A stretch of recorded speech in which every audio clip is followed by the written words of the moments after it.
Hello and welcome to the HP Podcast, episode number 285. I'm Ben, and with me here today are maybe, just maybe, two of the most handsome boys you've ever met. We'll start with Brandon, Hello. since you've got the Yingling representation. Actually, we're starting with you because I usually start with Dave because he's on my screen next. I don't want you to feel shafted. Dave got on my case about that once. Hey, I think that Dave should be number two. He has a better looking shirt than me today. He's more handsome in all ways, and so he deserves it. He deserves it fully. Well, you can just exit the stream. We'll do the show without you. You gotta leave, man. You have to leave. Sorry. How are you doing, Brandon? What's going on? I'm okay. I'm finding it hard to find joy in anything anymore. But Mhm. aside from that, It's called being an adult. yeah. It's almost like even the things that I once found joy in, I'm struggling to find any sort of glimpse of happiness. What about your rubber duck collection? I'm actually insulted that you would even suggest I have that sort of thing. Being from Butler, there is a whole like rubber duck thing going on with the Jeep, and I almost feel like you're trying to rope me in on that. And That's not a Butler thing. That's a worldwide thing. That's a Jeep thing. I don't care what it is. You're not roping me in on that. I will stand my ground. You could say I can collect anything but that. Anything. What about Bert and Ernie? Are they their collection? They have rubber ducks, right? Like, is that not good enough for you? I mean, draw your own conclusions there, Ben. I don't know. Two men living together. Sounds like you're a homophobe and you don't want rubber ducks. Dude, if you have, you're saying if you have a rubber duck, you're gay. That's what you're saying. That is not what I'm saying. I'm And just you're saying I upset don't. about All I'm saying is I don't like Jeeps. That's for sure what I'm saying. It's not what I got from what you said. Dave, how are you? Would you mind to weigh in on the situation? I was really confused for a second when it went to men living together, but then I remembered Bert and Ernie. But yeah, I can confirm rubber ducks on. I assume you mean like on the windshields they have ducks. Correct. Yeah, that exists here as well. People give them out as like, hey, I think your Jeep's really cool. But that's a thing in a lot of like cruises. You go on cruises, there's rubber ducks everywhere. Or like little plastic ducks that people like put out for people to find. I don't know. It's like a little game. It's like a real life mini game. IRL. Yeah, I'm not budging on this, Ben. I'm not. The only conclusion is that Brandon is afraid of the gays, and that's why he doesn't like rubber ducks. That's the only thing I can conclude. Yeah, you figured me out 100%. That's it, Ben. Yeah, but Dave, other than being confused about rubber ducks, you're looking good. Brandon's right. You do have a nice shirt on. I like that shirt. Thanks. It's one of my favorite shirts of yours. I feel like it brings out his eyes. Yeah, I appreciate that. When I've worn green, I've heard that from. I think it was just you guys, but that's how men get one compliment like 15 years ago and it sticks with them for the rest of their life. From I know, and I know the one too. Yeah, yeah. See, Ben, would a man who would be acting like you said I am have complimented another man like that? You know I don't know. I mean, people, that's a thing. People people are really resistant to the thing that they are. Speaking of home improvement, I don't know where that came from. I bought a pressure washer. Ooh. Oh, good. And it came today, and I put it together. And well, you've got so much practice. You're probably the best pressure washer in Butler. That's true. I borrowed my in-laws' pressure washer a little while back, and I was like, I just need to buy one. The problem is, there's two types of pressure washers. Well, there's really a lot of types, but there's commercial pressure washers, which I'm not going to invest in because I don't need a commercial pressure washer. Then there's the gasoline-powered pressure washers. Those are the old kind. They still make them, of course, but they're like big and clunky, and they're loud all the time. They use gas. You gotta I don't know. They're just a pain in the butt, but they do the job. They get all the grime and the grease and everything off of whatever you're trying to clean. They're good. Then there's the kind that are nice and convenient. They're in a small little package. They're electric. They have the same ratings as the gas ones, but they just aren't the same, boys. They aren't the same. They got to stop and let the engine rev back up, and the pressure just isn't the same. Explain it to me. How is it possible that an electric pressure washer with a rating of, I don't even know what the ratings are, let's say 4,500. I think I saw that number somewhere. I bought the highest power one you could buy on Amazon. And you get one that says it's rated for 4,500. Then you go over to the gas powered ones. It's rated for 4,500. The gas one just feels better. It's just a matter of good old fashioned internal combustion, Ben. The numbers might be the same, but as you and I and Brandon all know, that's just marketing, my friend. Mm-hmm. Nothing beats burning dead fossilized dinosaurs and putting more carbon into the air. If you want a clean deck, or I don't know what you're cleaning, everything. That's what you need. But I was actually looking into one too, and I've been buying these Ryobi products from Home Depot because they all use like the battery and they all have the exact same battery.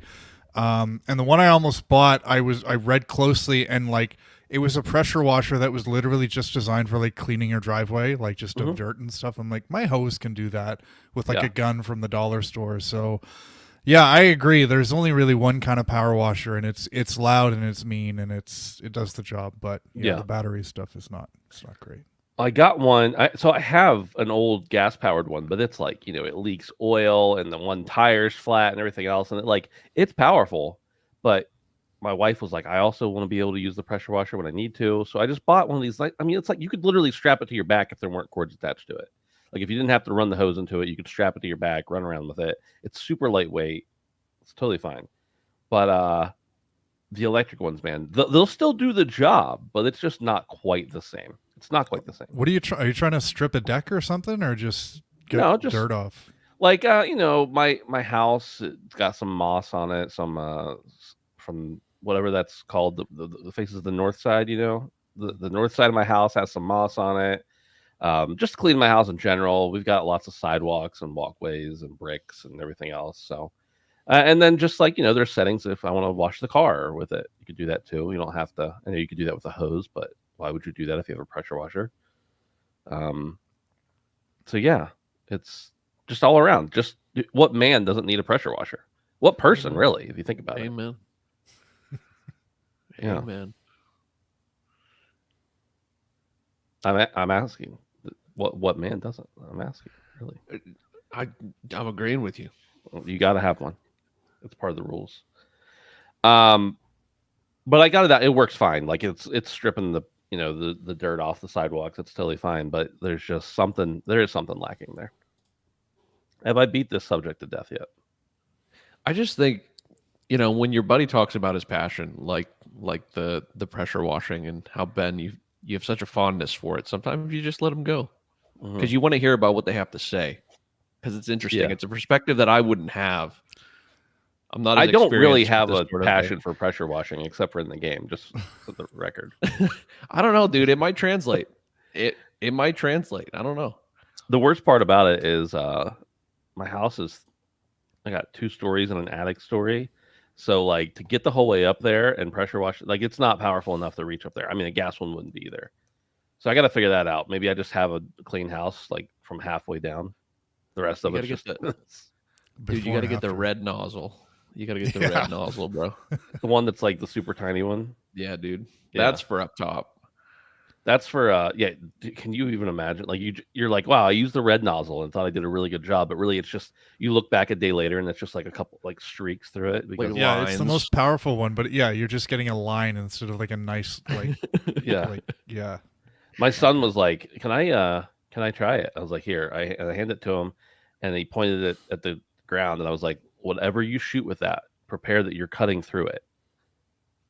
So if you're shooting something with that, I'm going to assume you want to cut it. Because really what I wanted is for him not to shoot his brother or me at point blank with the pressure washer. So that way I could tell him, like, if you shoot that at something, I'm assuming you are willing to cut through it as a potential. He's like, water can't cut through. I'm like, oh boy. You got a lot to learn, kid.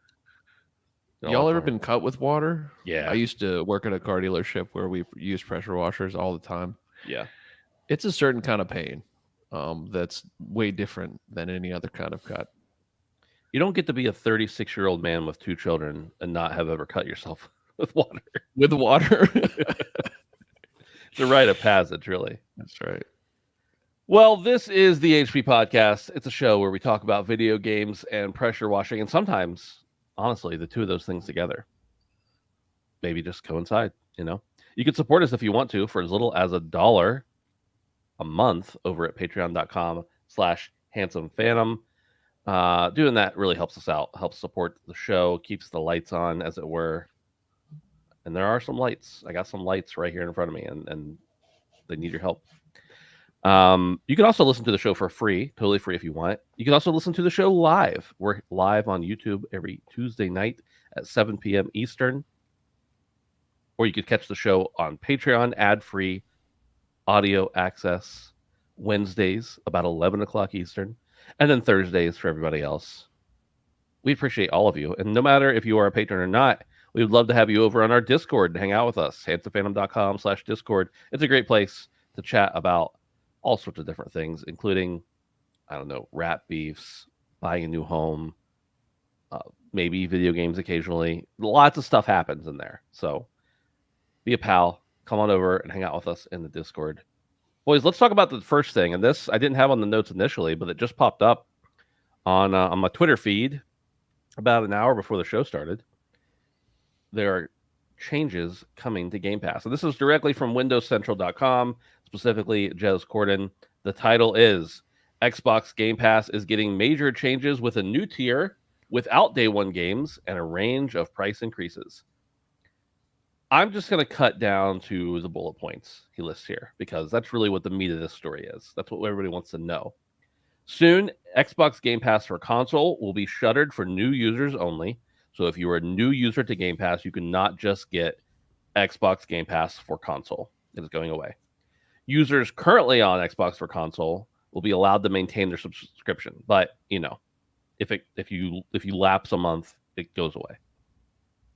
New users on Xbox Game Pass in the near future, I think this is going to be in September, will be greeted by a new Xbox Game Pass standard. It's more like EA Play Access, which includes Xbox back catalog and doesn't include day one games. That's huge. We'll talk about that. Xbox Game Pass standard with no day one games. It'll be priced at $14.99 a month, and I believe this is US dollars. This denomination is in. And will include Xbox Live Gold for multiplayer, now known as Game Pass Core. And it doesn't include Xbox Cloud Gaming, and it doesn't include day one games from Microsoft, as I mentioned. And it's apparently launching in September. Starting on September 12th, Microsoft will only allow users to stack Xbox Game Pass for console users for up to 13 months. So if you're one who goes out and you get a free card or a discount card, or you do one of those things from Aniba or wherever else, and you're already on Game Pass console, you want to stay there, you'll only be able to stack for 13 months. Xbox Game Pass Ultimate will not be changed. So if you're on Ultimate already, it's the exact same offering, but it is going to be increased in price. It'll go up to $19.99 a month, and I believe it's currently $17.99 now. So $2 a month for the same service with all of the new games. Probably not that bad of a deal, but it still hurts. PC Game Pass is getting a price increase from $9.99 a month to $11.99 a month. But other than that, PC Game Pass will continue to get new games on day one. They'll continue to get all the other back catalog games. They have the multiplayer. So honestly, a win for the PC gamers out there. $11.99, you get everything. Xbox, there's a lot of stuff here. They're making this too confusing in my opinion, but we'll talk about that in a minute. Xbox Game Pass Core, which was previously Xbox Live Gold Multiplayer, is getting an annual price increase to $74.99, and that's about $15 from where it used to be. But it'll remain at $9.99 a month. So if you are someone who is willing to pay for the whole year, save about $25. No, you'll save more than that. A lot more than that. The price increases are global, so each region can check out their different prices. If you have recurring billing, the new prices will take effect on September 12th. So either September 12th or any day after that, that your subscription renews, you will pay the higher price and get the newer things. Boys, that's a lot of stuff I just spit out. Hopefully you have it there in front of you can talk about. But Dave, I want to go to you first. As someone who hops in and out of these subscriptions, how does this make you feel? I've always been kind of an apologist for this kind of stuff, and I look at the dollar value per hour, and this is still really good value. But I am getting a little annoyed just because, as you sort of alluded to, Ben, this is getting kind of confusing, and that's the annoying bit. Is what I used to love about Game Pass is a Game Pass was Game Pass, and if a game is on Game Pass, you just need Game Pass. But now you have to, and like we're a little bit more advanced when it comes to this stuff, but for the average person, you kind of have to know that, you know, you have to go and get the good Game Pass to play Call of Duty when it comes out in the fall. And if you accidentally get like standard, then you only get the old stuff. And oh yeah, also if you just want to like own Call of Duty and not have it on Game Pass, then you know, that's fine. You don't need Game Pass, but you do need this Game Pass core. So it's just like they're not making it easy for people. And I know the idea here is to make it more accessible for people who maybe just want to play old games versus the new stuff. But at the end of the day, I think it just kind of makes things more confusing. And I don't think Sony has been successful with this, and they've kind of tried to do like a tiered service with PlayStation Plus. And it's, again, it's like if you want to play Horizon Forbidden West, it's like which PS Plus do you need? Because there's 3. And explaining that to somebody who doesn't know much about this stuff is just, it's not a good way to make a sale. So, you know, I still think it's a good value, but I've said that, I feel like I've said that 2 or 3 times now. And it's only a matter of time before we look at the price of this and say, oh, remember when it used to be $10 a month? And yeah, but I mean, let's keep in mind how much everybody, how good, objectively good Microsoft conference about a month ago was. So let's just keep that fresh in our mind. Like there's a lot of good stuff coming to Game Pass. So if your first inclination is to look at this price increase and say, I'm out, like just remember like that, you know, Microsoft spent a lot of time and money bringing huge IP to Game Pass, and at some point this was going to happen. So I don't know, it works out to a couple extra bucks. There's 34 million subscribers, so you know what's $2 to us could be close to 100 million a year for Microsoft, which again isn't much, but it's something. So yeah, I think we just kind of got this before the show went on, so I haven't really had time to fully process it. But again, as you mentioned, as someone who jumps in to play a day one title and then plays it in a month and then cancels, I think $20 is still pretty good. But I don't know, they're kind of pushing it with me, and I feel like I'm going to eventually get back to a point where I'm just going to buy games I want, so I don't have to rush through them. If I want to revisit them later, then I don't have to re-up for a month. So I don't know, I'm starting to get annoyed, I think, is my stance on Game Pass, but I also see the value. So yeah. Brandon, it's like Dave was saying, used to, if it was on Game Pass, you bought Game Pass and you could play it. Whether you were getting Ultimate or not is a different story, but for the most part, you were playing the game. Now you have 3 different Game Passes. Game Pass I? What's the plural of Game Pass? You have 3 different tiers of Game Pass just on console. And then if you're on PC, you technically have 4 that you could, I mean, maybe not. Maybe the standard isn't available. I'm not sure. But whatever. See, I don't even know, and I know about this stuff. So I don't know. How do you feel about it? How do you feel about the price increase?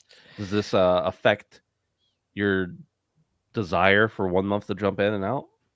I mean, ultimately, I feel like it definitely is confusing, and I think that's one of the bigger takeaways, as Dave kind of said.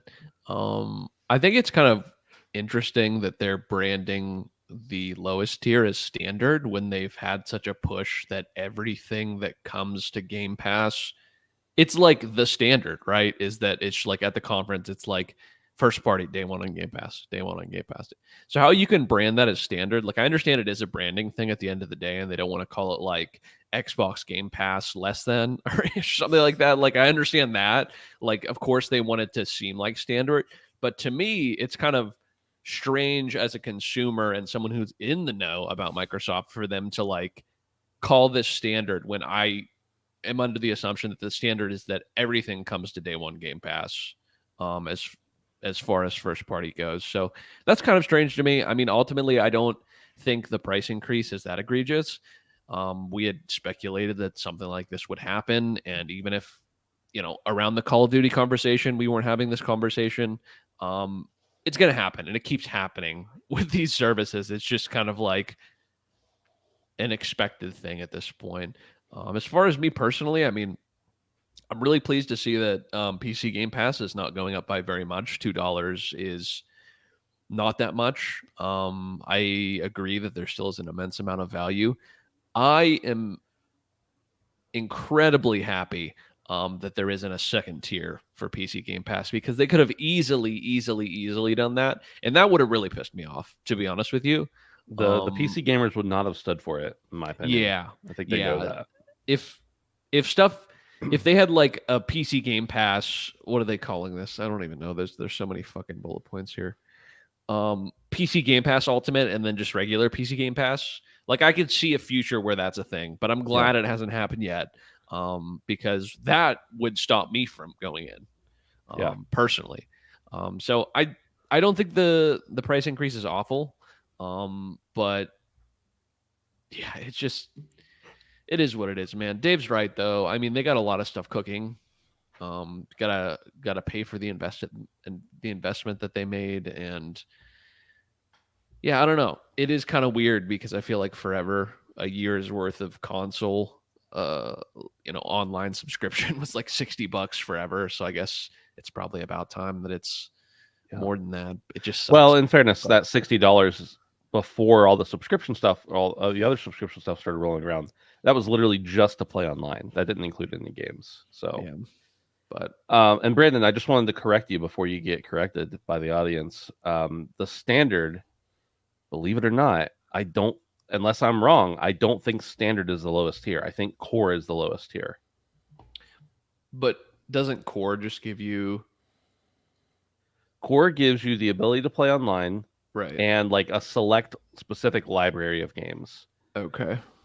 Standard gives you the same thing but more games, and then Ultimate gives you everything. But still not day one for standard. Okay. Yeah, that was my complaint about it, is that it's just kind of like weird to not be behind your own value statement almost. It feels like. So I think what's going to happen is anything, I think it's that September 12th is the date they threw out. Anything that releases on Game Pass, period, before September 12th or, September 11th and backwards, will be available as part of standard. And then anything that comes out day one from anything under Microsoft's umbrella, so Activision, Blizzard, etc., anything that comes out will then get put into the ultimate tier only. Now, what I don't know is that only, it says day one games, but is that only Microsoft day one games? Or is that, like, just to use an example, Power Wash Simulator, because we were just talking about it, that came out day one on Game Pass.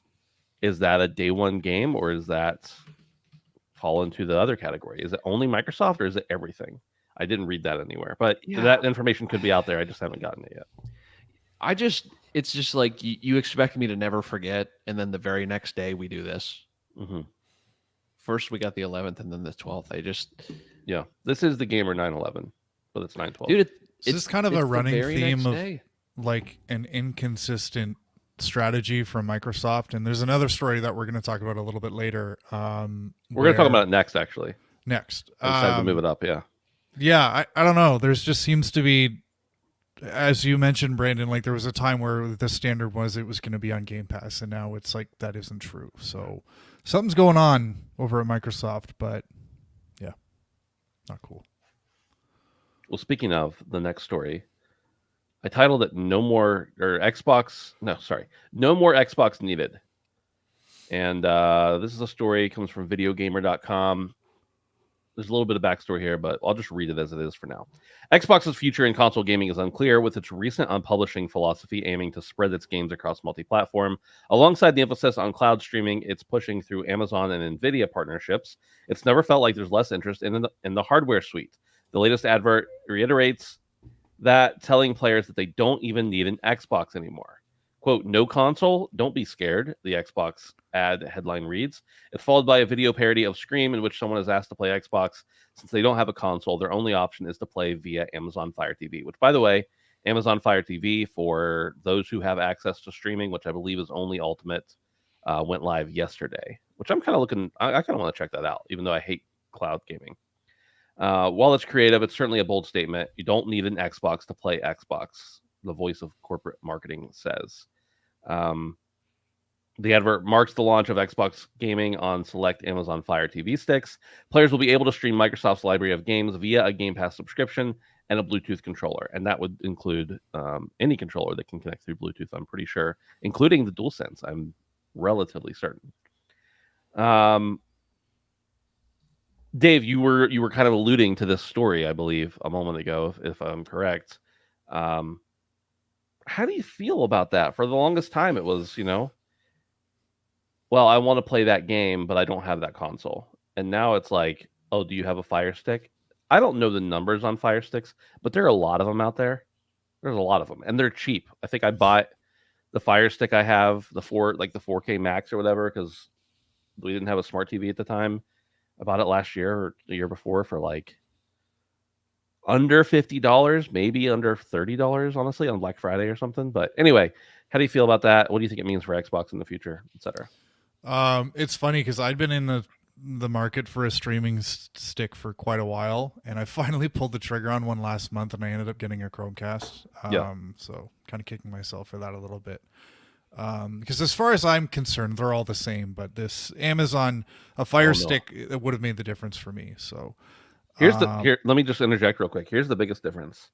And this is actually why I bought one. I had a Roku TV, but there's no Twitch app on Roku, and you can't sideload anything, which, maybe sometimes is done for, piracy means, but, there's just apps you can't get on Roku that you can get on Fire TV, and vice versa. So I bought a Fire TV stick to plug into my Roku TV so that when I want to watch something that's only available on Fire, I can just hit the input button and switch right over. But anyway, continue. I switched to a stick because the software that they put on these TVs is way too demanding for the shitty ass hardware they put in them. So it's just, I read somewhere on Reddit a while ago, like as soon as you get a smart TV, just get a stick and put it in because soon it's going to become unusable. Yeah. So yeah, I got a Chromecast and I can't stream my Xbox, but anyways, I think this is a smart move by Microsoft because, as I mentioned in the last story, they spent all this time and money gobbling up some of the biggest IP in gaming, and they want to ensure that everybody, current and future gamers, can play these games. They want to sell them everywhere, whether it be on a streaming stick, on an Xbox Series X, or even a PlayStation. If Xbox owns the IP, they eventually want everybody to be able to play it. So I think knocking down that barrier of not needing a $500 box in your living room to play Dragon Age Dreadwolf is a smart business move. And if anyone has the money and resources to do it, it's Microsoft. So from a business perspective, I think this is a really smart idea. I really like the memes I was seeing last week where they were saying how Xbox had smashed through and taken the lead in the console race because of the amount of Fire Sticks that were out there that are technically now Xboxes. That's called copium, by the way. Yeah.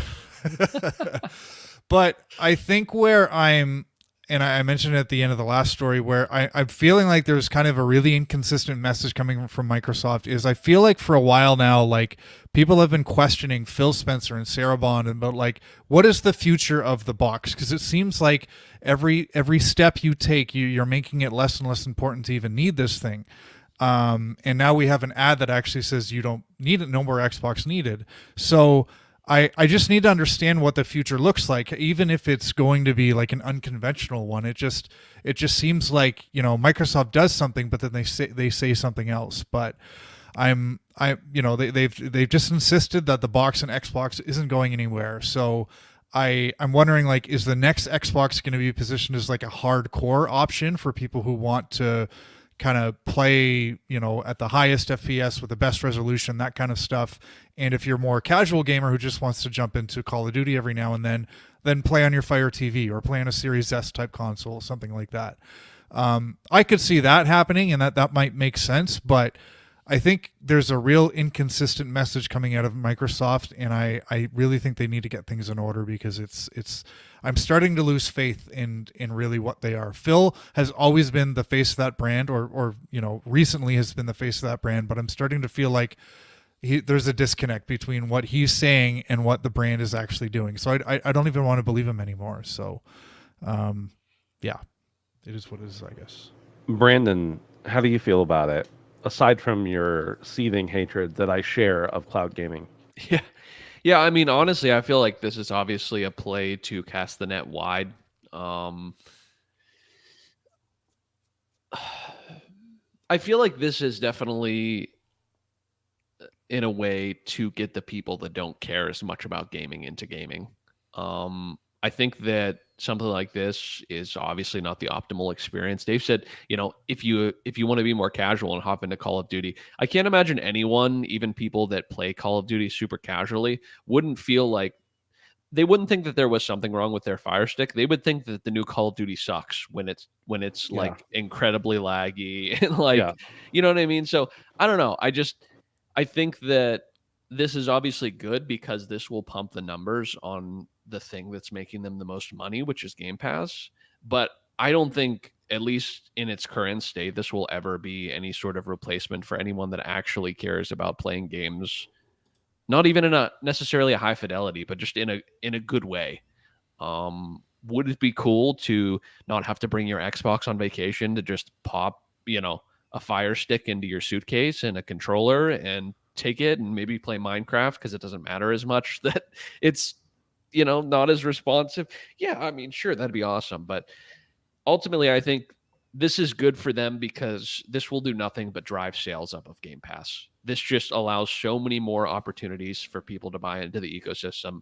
And until there's great strides towards the quality of streaming and the consistency of the internet in America, I don't know that this is going to be a viable option for most people that are like us. And even people that aren't like us, even people that enjoy video games thoroughly, but maybe aren't as hardcore as we are. I don't think even they would be pleased with the results that something like a Fire Stick would be able to bring. But that's just me. I mean, I could be wrong, but I think this is mostly, let's say Christmas here.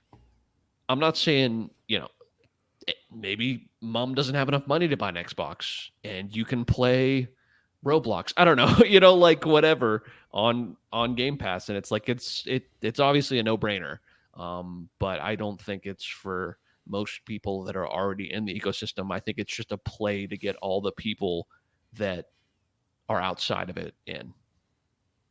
See, I'm wondering, I kind of had a very similar thought to you, but with a different conclusion, in that I'm a little skeptical that this is going to reach a lot further and wider than the people who already have Game Pass Ultimate and love it. Because I think you'll need Game Pass Ultimate to be able to do the streaming from the device. Because for me, well, actually, right now I don't have Game Pass, but if I have Game Pass and I'm going to play something that isn't super high, isn't necessary for super high fidelity, isn't necessary for super high response rates, like I could easily see me just like picking up my controller on the couch and playing a little bit. Now I'm mostly on PC, so that's why a lot of people are like, yeah, I pick up the controller on my couch too. But I think it would be a good option for that. I also think when you're traveling, when you're doing whatever, to be able to take it with you on the go, you can plug a Fire Stick into almost anything that has an HDMI port pretty much. So I think it's an easy option for people who don't want to be without gaming while they're away from home too. I will say that back when I was a beta tester for their Chromecast, so I got that for free. I also got a Roku as a beta test, the very first Roku that was ever out, and then the Fire Stick I bought. And I remember taking them at different times because I was working at a college, traveling a lot during that time, and I would take them to different hotels and try to plug them in. Some hotels restrict you, and probably still do, but I haven't tried this in years, so I don't know. Some hotels restrict you from even plugging into the TV at all. There are some ways around it, but they're not strictly, looked kindly upon by the hotel. And other hotels have you have to log into their Wi-Fi and then you have to open a browser to actually connect with your room number or password or whatever. So there are some restrictions still to being able to take because they want you to buy their $24.99 pay-per-view movies for whatever reason. So there are some restrictions to that, but I think by and large people are coming around to it. However, Brandon, I think you might be onto something too, that they are looking to pick up a new audience because there's a lot of Fire TVs sold every year. They're cheap, they do the job they're supposed to do, and if I don't know what kind of partnership they've worked out, but if every Amazon Fire Stick going out, Luna's not working at Amazon, sorry. So if they made some kind of deal that they can slap Xbox's logo on it, you open up the Fire TV on the TV, and one of the first things you're greeted with is a bunch of like, sign into this, sign into that. Which apps do you want to download? If they put Xbox front and center there, and they say try it for a month for $1 or for free or whatever kind of deal they're doing now for new subscribers, like that's an easy win, and you get the recurring people, and you get the people who didn't even know it existed and want to try it out. I think the biggest hurdle will be the controller thing, and I think there are already Fire TV controllers with the Luna program that they've done. But dude, also I could see a bundle on Amazon. Yeah. How easy would it be for them to say, 2 listings beside each other? Maybe not even official packaging or anything, but it would be nothing to just slap, here's a Kindle and here's an Xbox and it's this price. Like I don't know. Yeah. I feel like it could be done very easily. I think it's really, how do I want to say this? I don't think maybe for next console generation that we'll see this, but I think eventually we are going to see the box of Xbox go away. Xbox is a publisher at this point. They're clearly making it's just X now. They're clearly making way more money than on games than they are on hardware. And I mean, I know that's the norm for the industry. That's famously consoles have sold at a loss so that they could sell hardware and peripherals and stuff like that. But Xbox is just selling Game Pass and controllers that are bundled with Fire TV or whatever. That's a huge business without all the R&D that goes into making a new console. And so I could see them leaning into that, especially because they aren't selling that many. And they don't need to sell them. If you took away all of the hardware revenue from Microsoft right now for Xbox and only left them with their gaming revenue, they would not be hurt in the slightest. Now, maybe the Xbox division would be, but as a parent company, Microsoft's like, we'll play the long game here. They've been playing the long game for 40 years at this point. They've got it under control. Right. So I don't know. I go 2 ways, Brandon. I think one, I do think you'll see a lot of people who are already Ultimate subscribers just be like, yeah, I'll just pop this on my Fire TV, no problem. And I also think that new Fire TV purchaser, or they pop it open and there's an ad on there all of a sudden. I think that'll also be a good moneymaker for them. Get more people on the service. And part of what they want, they want to make money, but part of what they want is to tell their constituents, their shareholders, hey, we've now got 70 million people using Game Pass. And of course, the people in the boardrooms don't always think through, how many of them are just on free trials or whatever like that. That's not the point. The point is about shock and awe and glamour. So that is a very big part of the game. You've got to back it up eventually, but you got to get people in the pipeline. So I think it will be ultimately successful for them. And I think it's a good move overall for the ecosystem. But I'm with Dave too, that I don't know what their end goal is here. Like, are they going to move away from hardware? And does it matter? Maybe it matters for the consumers who want the hardware, of course. Right. But does it matter for the average person and the average gamer? Probably not. One more thing I want to say. I still dislike cloud gaming. Brandon, you dislike cloud. I don't think most of us like cloud gaming, especially people who are listening or watching to this podcast. But cloud gaming is actually pretty lit in some areas. In our area, for whatever reason, maybe we're not close enough to a data center or whatever, it can be kind of sluggish. It's better than it was, but it can still be kind of sluggish. I've tested it out in a few places and seen tests that other people have done in a few places, and it is near instantaneous.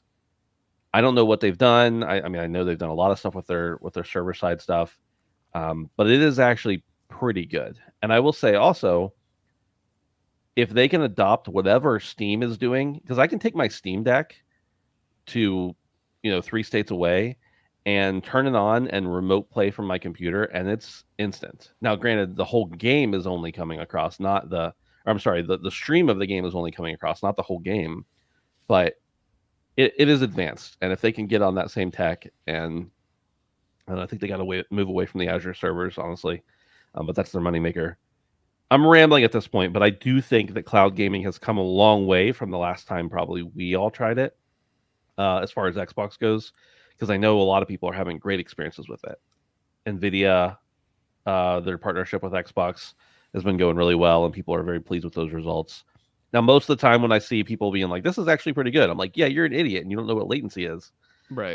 But I don't think that's the case anymore. That used to be the case, but I think there's a lot of upside for it as well. So I rambled about a lot of things there. Any additional things, responses, whatever? I just want to clarify that everything I said was under the assumption that cloud gaming is going to improve by leaps and bounds for everyone in the next 5 years. So yeah. Just want to make that clear. Yeah, I think you're right, Dave. And I think it will. Yeah. I don't know how much it will, and I don't really think there is an infrastructure problem. There's a lot of people who don't have access to even high-speed internet.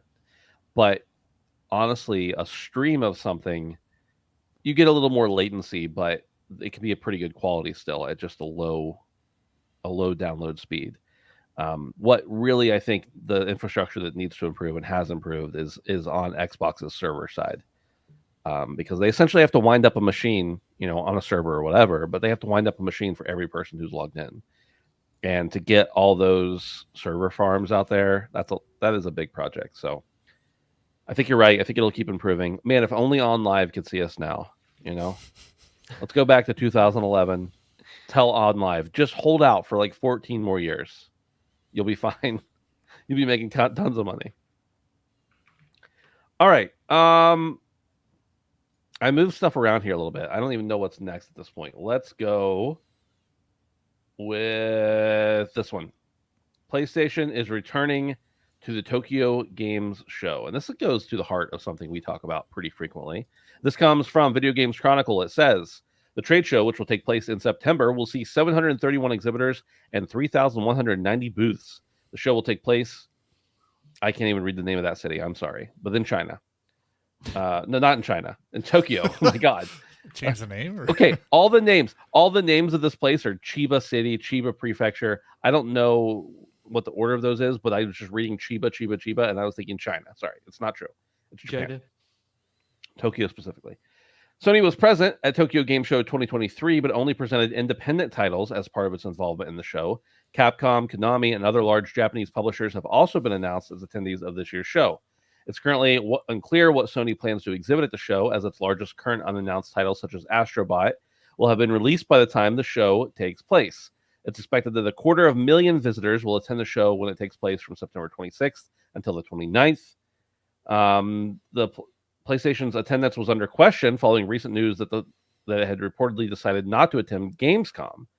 Sony most recently appeared Gamescom in 2019, which was the last in-person edition of the show before the COVID pandemic. Dave is gone.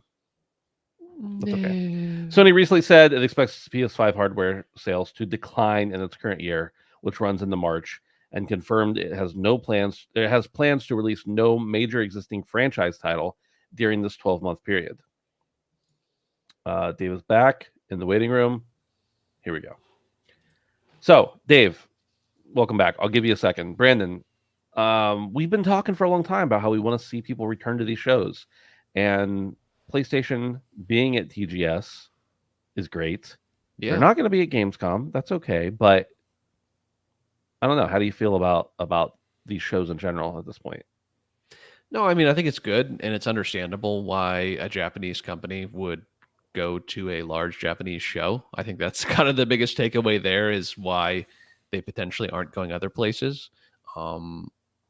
And a large amount of their audience, it's from Japan. So I feel like this makes the most sense of anything about this story. But I think shows like this in general will continue to decline, but I think they will always have at least a small presence, as long as Sony doesn't want to put on an entire own show. Now they could do like their little showcases here and there, but I don't know. I don't know that they always want to put all of the time and effort into organizing that sort of thing. So even though I do think they'll decline, I think the ones that do stick around will continue to be strong. And the Tokyo Game Show always brings a pretty strong showing. So oh yeah, I don't know. It's gigantic, man. Yeah, yeah. So as far as this show goes, I would imagine something like this will continue to, show its teeth. But I don't know that that'll be a case for a lot of the other ones. I mean, 731 exhibitors, 3,190 booths. Like that's pretty good.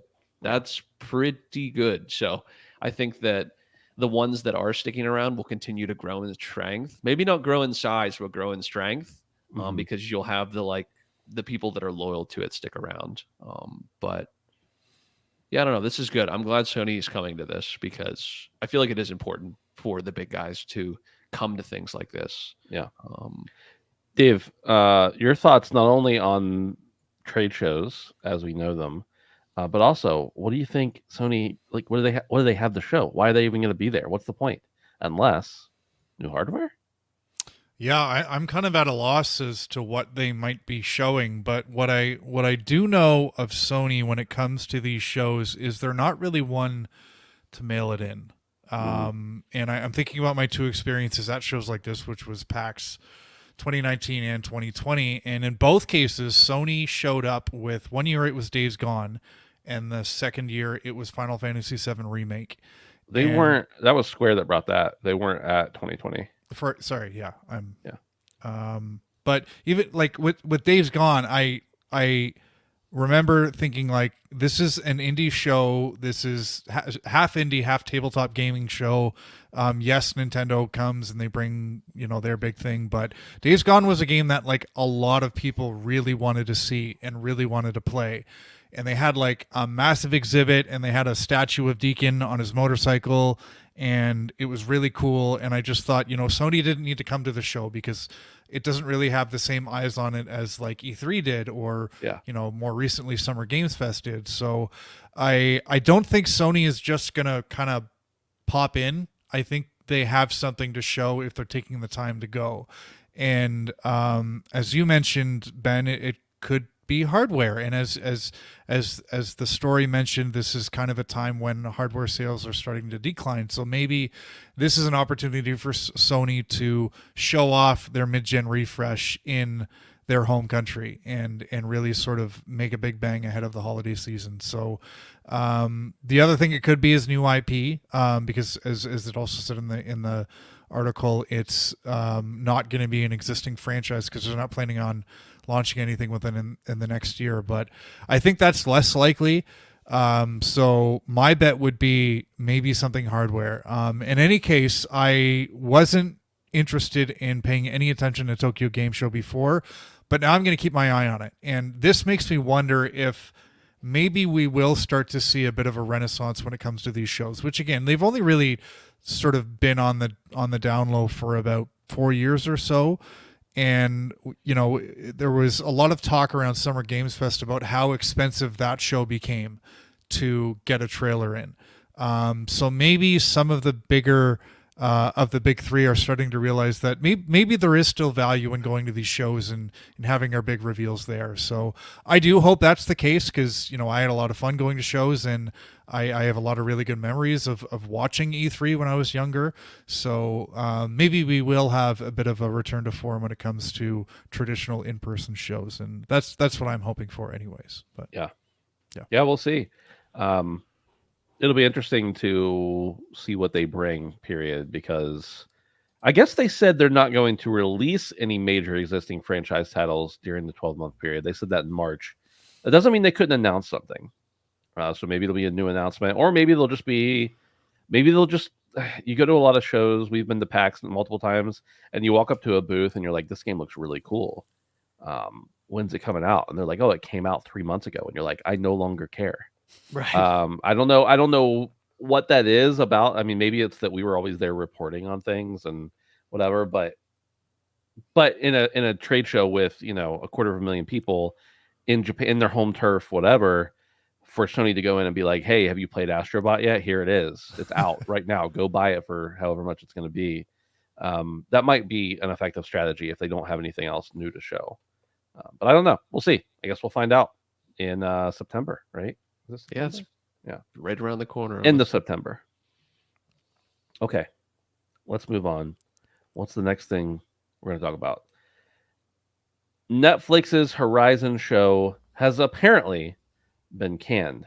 This comes by way of InsiderGaming.com. It says last week Rolling Stone reported on. This is not what I was reading. What I wanted to read. Oh, yeah, it is. Okay.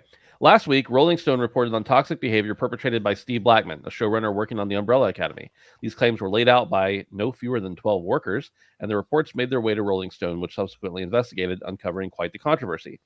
Blackman categorically denied the claims, which accused him of being a manipulative bully on set. But since the report surfaced, Rolling Stone has secured another scoop. One of Blackman's other projects, the Horizon Zero Dawn prequel series, has been canned.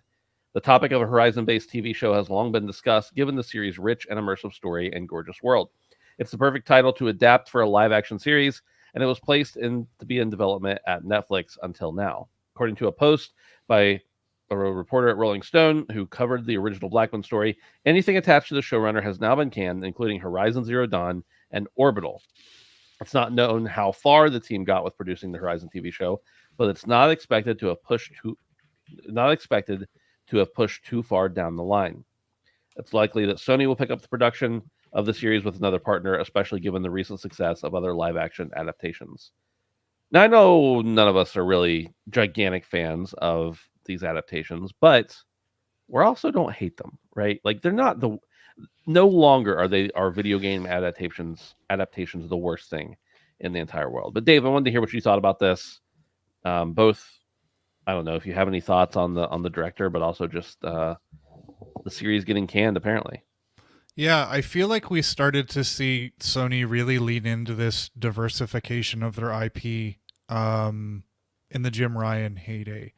And now that he's gone, I'm wondering if, because this show reportedly didn't get too far into production and it's now lost its showrunner because he's a bit of a dickhead, if the new Sony leadership will say, you know what, maybe not, which is kind of disappointing to me because, I do find most of these shows, whether it be a video game show or just The Boys or Umbrella Academy or any of them, they're starting to really wane on me where I'm like, I don't want to watch this for 10 hours. Like, just give me a traditional movie.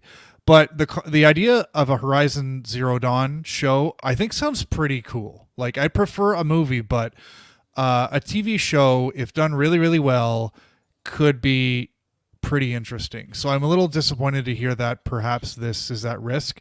It sounds like it might be resurrected, but again, I really do wonder if, the new Sony leadership will look at this and say, let's maybe, let's not potentially give Horizon, which is a bit of a darling for us right now, the Halo treatment. Because it doesn't just because it's a cool idea and people love playing the game doesn't mean it'll be successful on the silver screen. So, I mean, it'll be interesting to see if this does actually get pushed forward, but I wouldn't be surprised if it just kind of disappears into obscurity at this point. Brandon, your thoughts? Yeah, I mean, it does suck to see something like this go. Obviously, we've gotten some really, really quality, as you said, gaming content. And I think that something that's great about the medium of art that isn't video games is when video games can kind of transcend other mediums. And I feel like we saw a lot of that. I personally saw a lot of that with the Last of Us show, more than any other video game adaptation I've ever seen. People not knowing anything about the story whatsoever, loving Joel to death, no pun intended here. But that's the worst part for me, is that I think that we're losing something by it not just transferring hands. Like, I feel like I understand the controversy. If a guy was an asshole, then he deserves to be punished. Like, clearly, that seems only fair, but I don't know why the project had to be canned altogether. I'm sure there would be many people chomping at the bit to,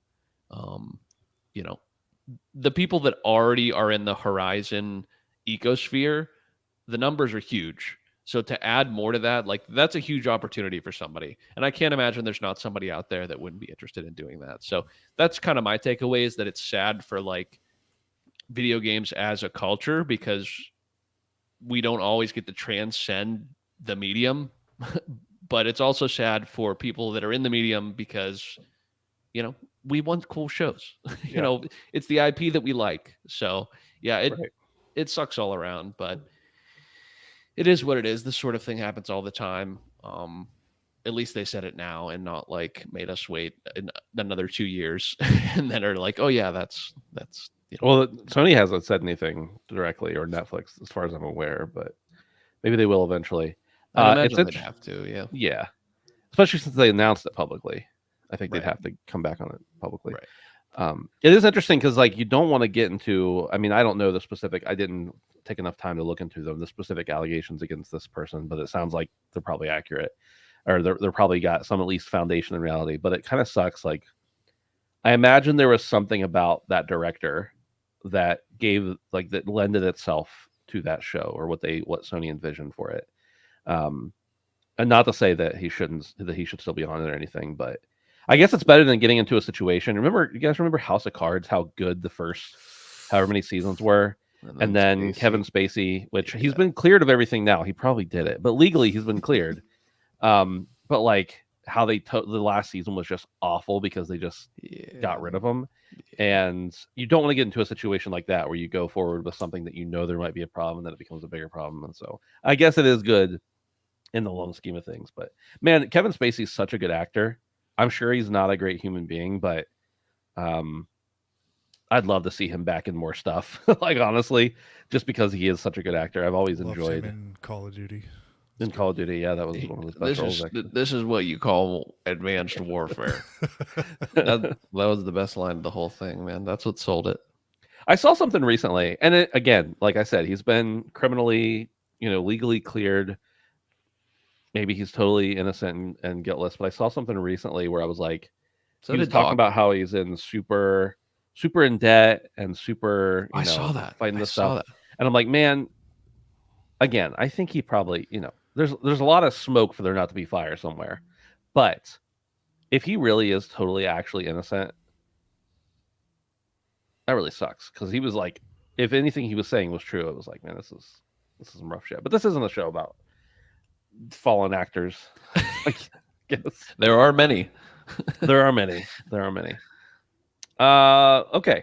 Speaking of fallen actors, let's move on to this one. Nintendo will take action on, quote, inappropriate use of characters. This comes from Eurogamer. There's a couple updates here. I'll go back to them after I read the main story, but it says Nintendo's president was recently questioned by a shareholder who said they had come across cases on social media where Nintendo IP and games were used inappropriately. The inappropriate use of Nintendo's characters poses the risk of damaging the company's brand. The question continued, so what was Nintendo planning to do about it?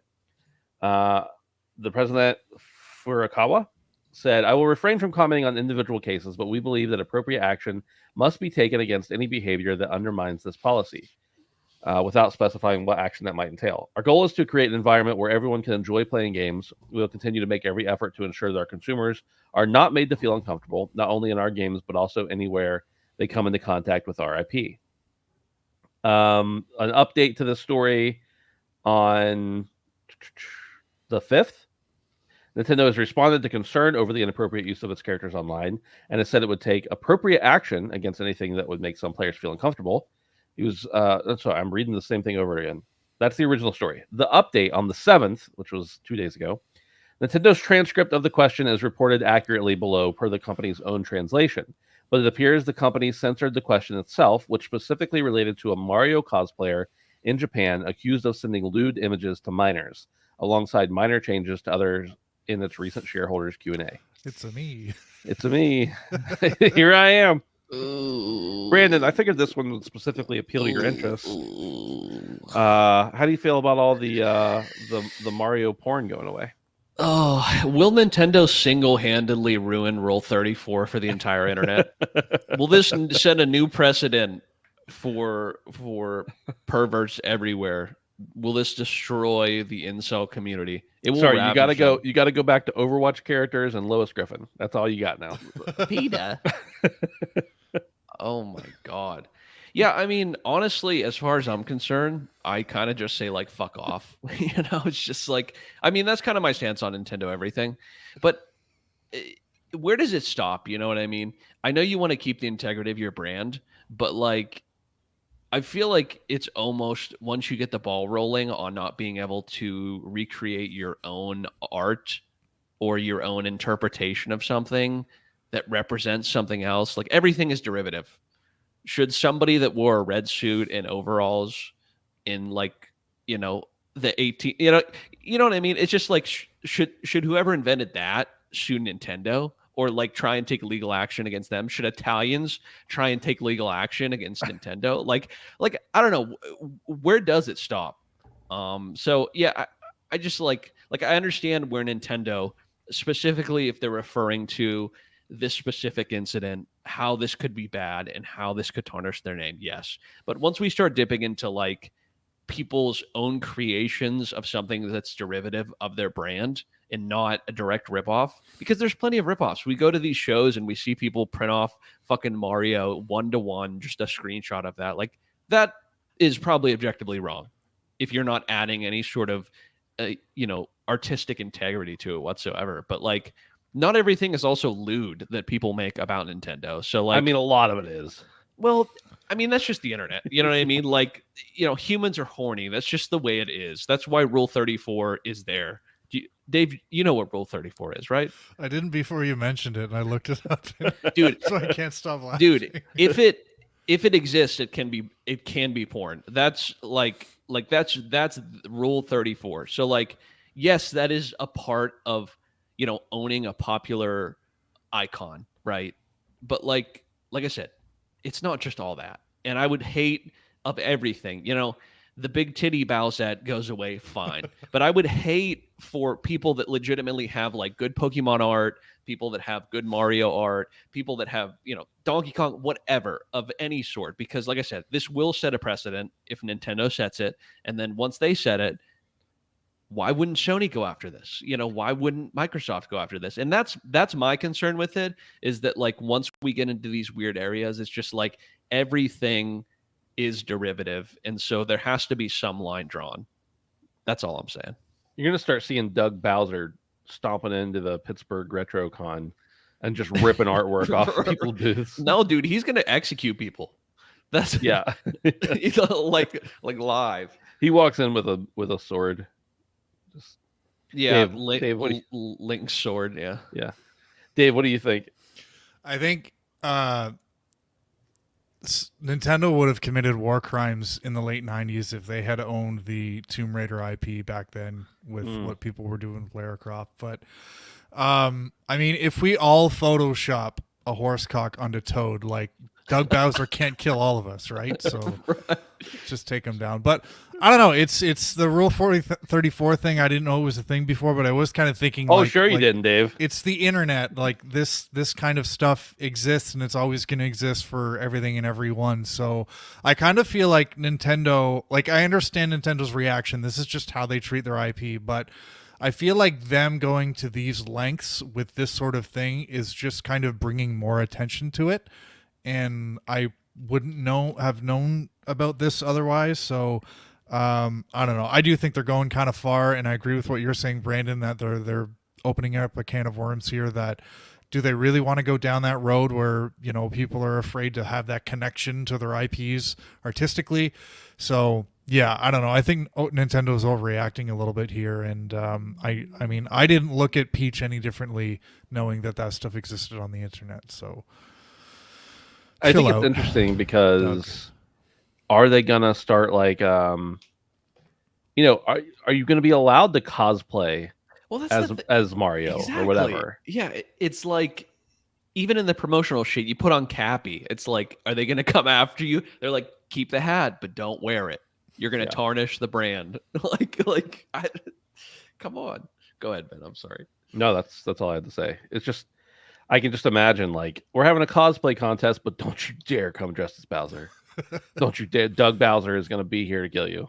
He will swanton bomb you off the top rope if he sees even one floppy hat in overall. Yeah. All right, the next story I had is I don't really fully understand everything that goes on with it, and we don't need to talk about it for very long. We've talked about this kind of stuff for a while. But Apple approves Epic Game Store for iOS after rejecting it twice. Apparently, Apple's been trying everything they can do to not let Epic get their store approved. I think this is just in the EU. Get their store approved. because they don't want them to be able to put Fortnite on iOS without going directly through Apple and giving them a cut.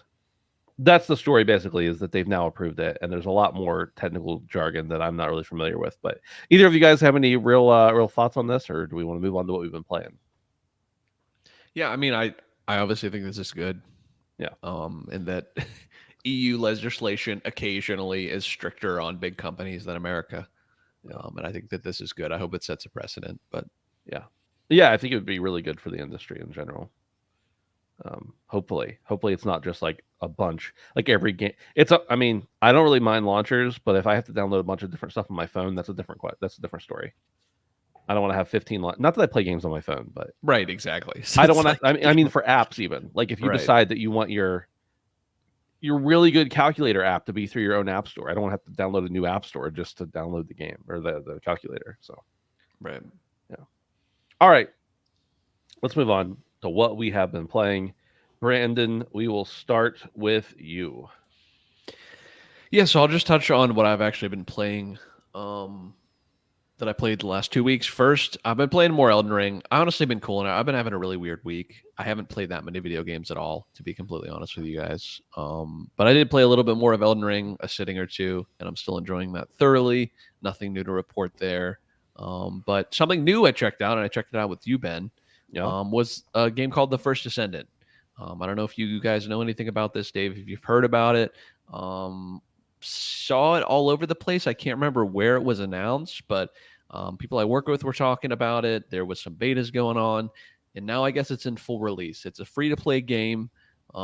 It's a third-person shooter, and it is very, very, very much like Destiny in a lot of ways. Almost too much.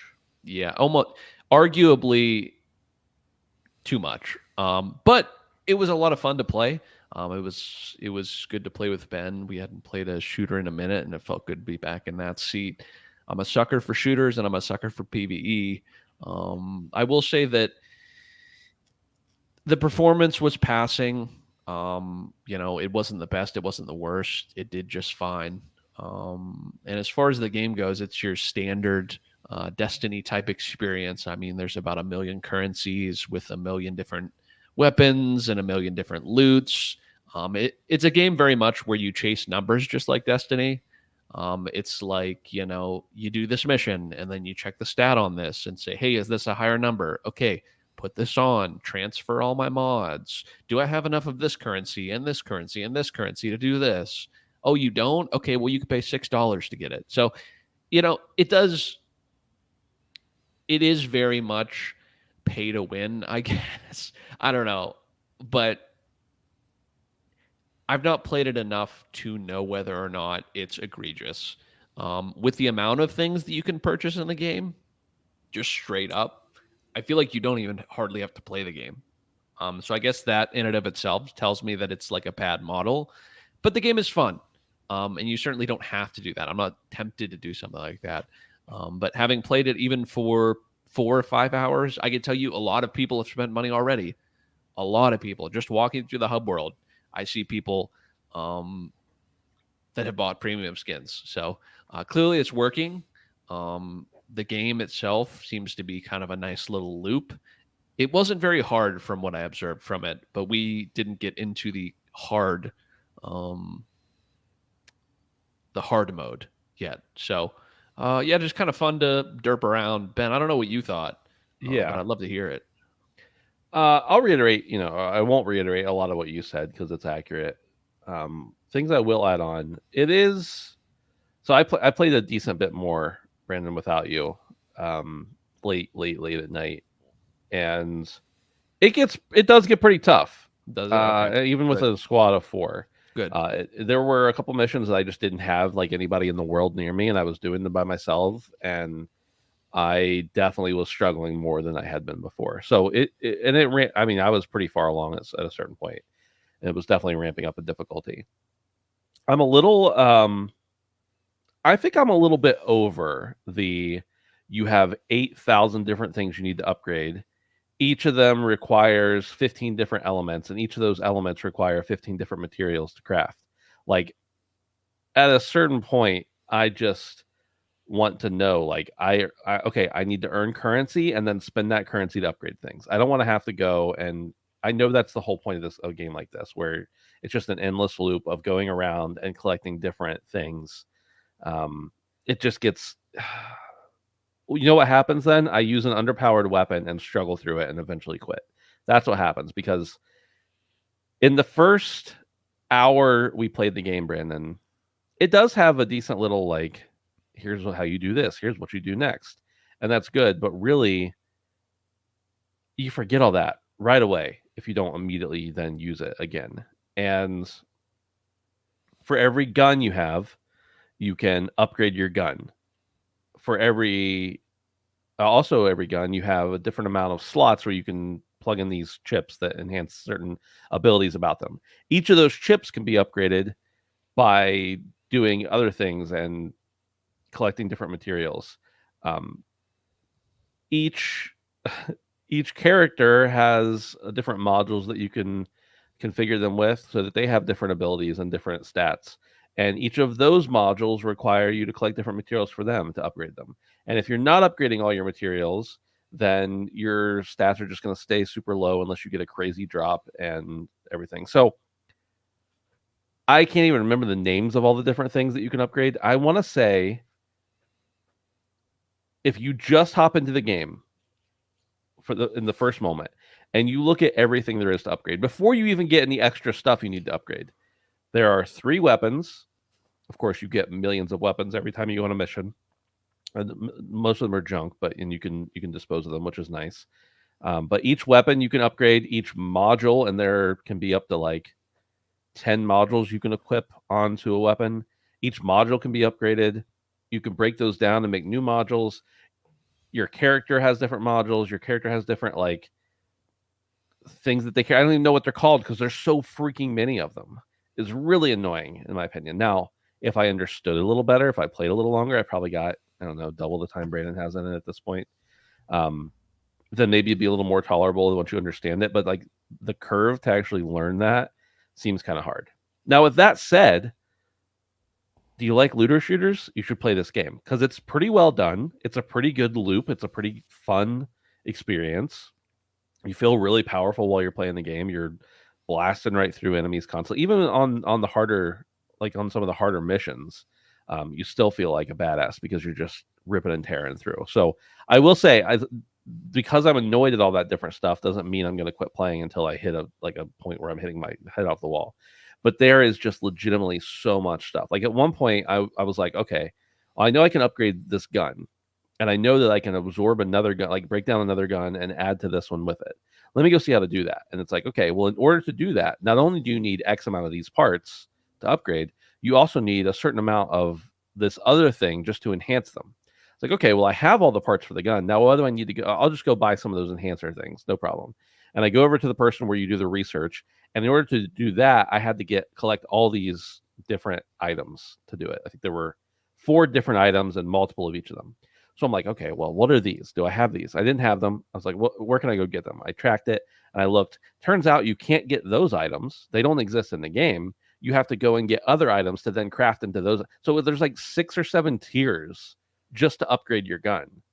And I was like, I'm just going to play with the gun I have. Like, I'm sure that there are people who enjoy that, and there's a point where that becomes fun, and a point where you just purely understand it, and you just go and you do it. But it is a very, very, very grindy game. That's the one, like, people talk about Destiny and how that like consumes your life, and that's a grindy game, and it is. I have over 1,000 hours across Destiny 1 and 2. It's a very grindy game. It pales in comparison to the first Descendant.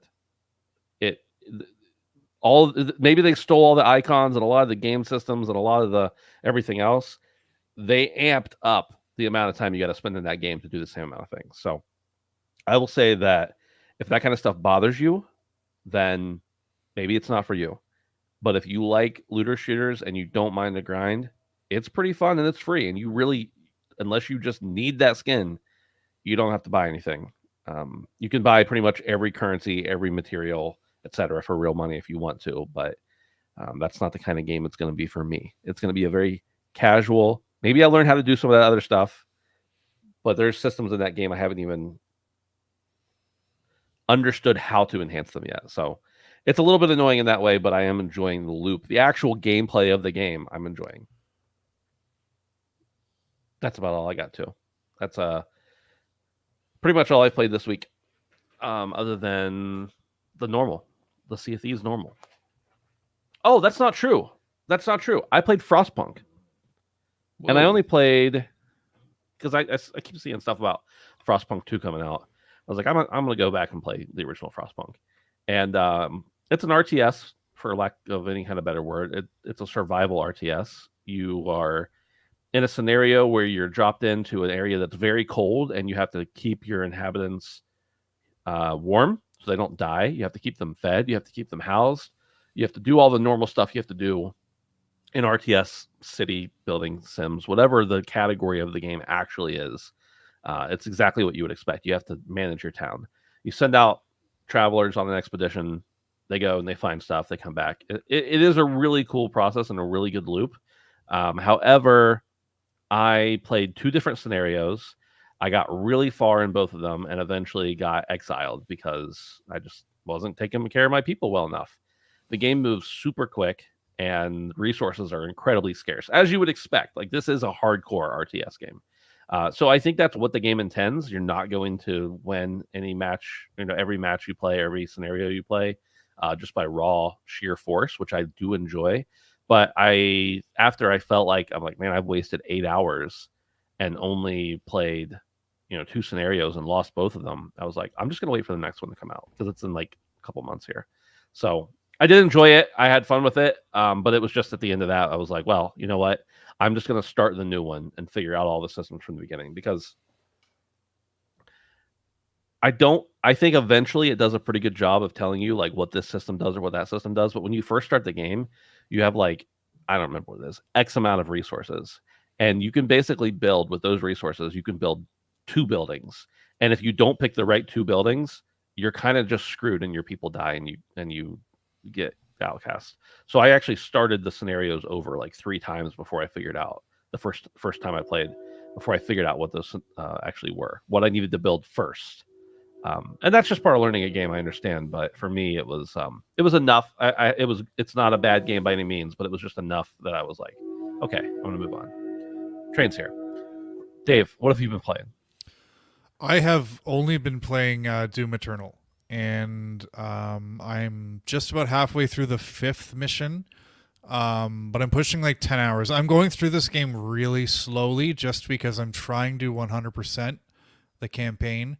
So I'm going through the missions, playing through all the encounters, trying to find all the secrets, all the collectibles, all the upgrades, everything like that. I don't know if I'm going to go all the way for the platinum, because the platinum does require some multiplayer missions as well as a second playthrough. But if I get to the end and I still feel like playing more, then I may go through with it. But I am loving Doom Eternal. It is so much fun, and it's so much fun for all the reasons we know and love Doom. And I would go as far to say something a bit controversial but brave, which is I think I'm having a better time with Doom Eternal than I did with Doom 2016.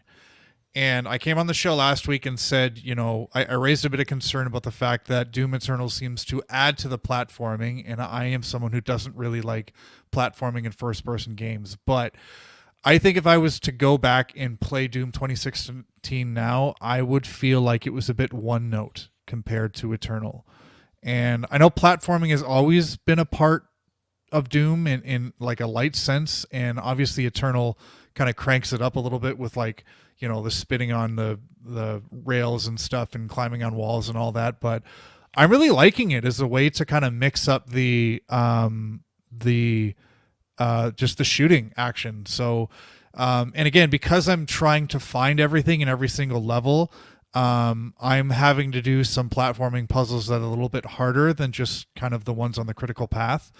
And I'm liking them. They're fun. They're not too difficult, but they're challenging enough to kind of change things up.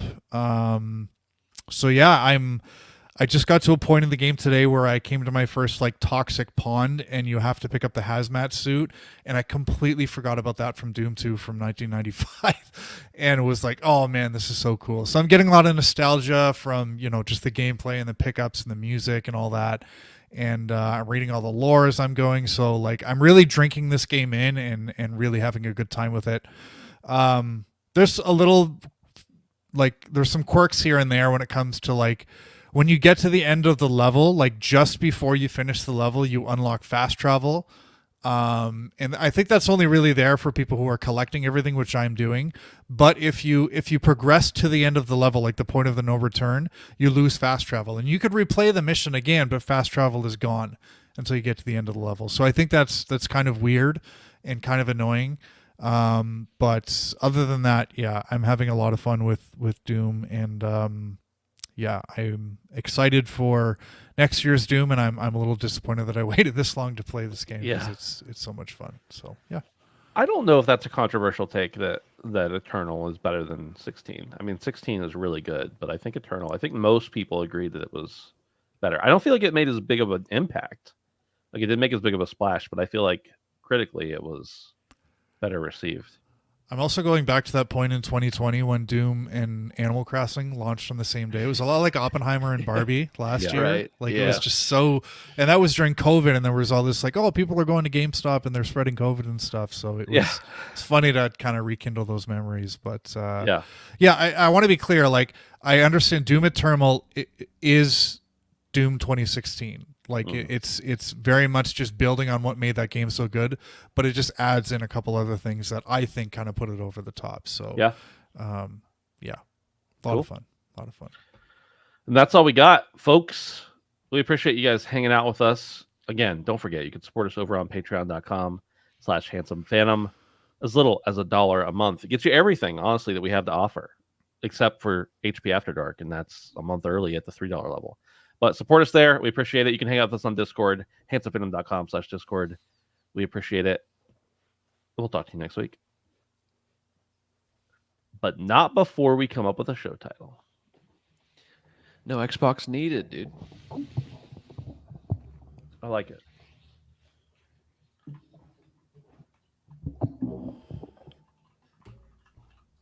Perfect. No Xbox needed. Yeah. I'm gonna go ahead and end the stream. We can all get uploaded here.